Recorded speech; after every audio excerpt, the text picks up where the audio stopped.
2026 को मायावती ने बीएसपी संगठन को फिर से मजबूत करने और पंचायत चुनाव के जरिए 2027 की तैयारी के अहम साल के रूप में तय किया है।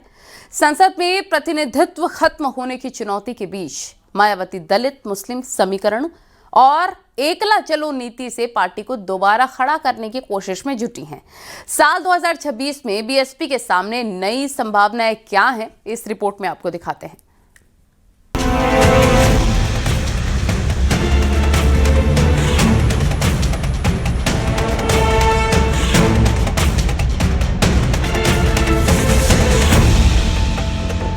दो 2027 का विधानसभा चुनाव जैसे जैसे नजदीक आता जा रहा है, बहुजन समाज पार्टी के लिए सियासी तौर से चुनौतियां वैसे वैसे बढ़ती जा रही हैं।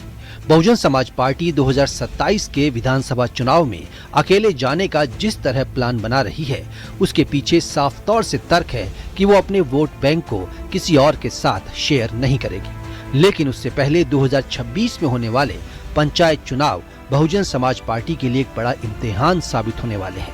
यूपी में होने वाला पंचायत चुनाव अपने आप में इतना बड़ा है कि इससे सियासी पार्टियां बच नहीं सकती।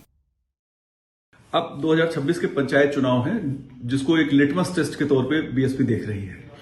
बीएसपी में एक नई लीडरशिप, फैमिली मेंबर जो उनके आकाश आनंद है, उनको लाया गया है। पार्टी को नए सिरे से सजाने संवारने की कोशिश हो रही है, लेकिन फार्मूले पुराने हैं।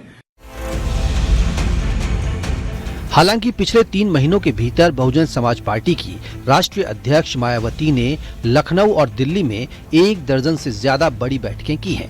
बीएसपी अपना कैडर वोट बैंक बचा कर रखना चाहती है ताकि 2027 के चुनाव में उसकी राह आसान हो सके।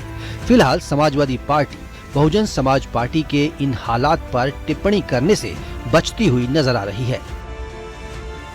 बसपा से पूछा जाए, समाजवादी पार्टी को बसपा के किसी कार्यक्रम पे, उनके संगठन पे, उनकी तैयारियों पे कोई टिप्पणी नहीं करनी है।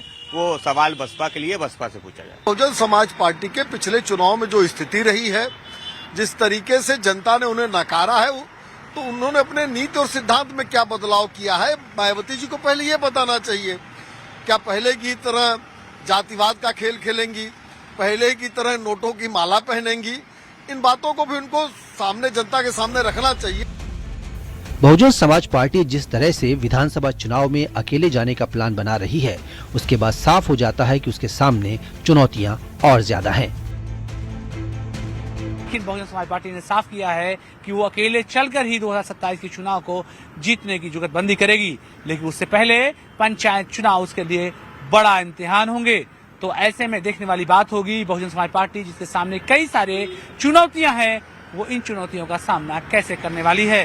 कैमरा पर्सन गोपी गिरी के साथ अलाउद्दीन, न्यूज़ 18 लखनऊ। संभल में एक और अवैध मस्जिद का ध्वस्तीकरण शुरू हो गया। फावड़े से खुद मस्जिद को तोड़ा जा रहा है। मुस्लिम समुदाय सरकारी जमीन पर कब्जा कर बनाई थी अवैध मस्जिद। 4 जनवरी को मस्जिद हटाने का तहसील प्रशासन ने आदेश दिया था। संभल के गांव सलीमपुर सालार का मामला है। सरकारी जमीन पर यह अवैध मस्जिद बनी थी, जिसे ध्वस्त किया जा रहा है।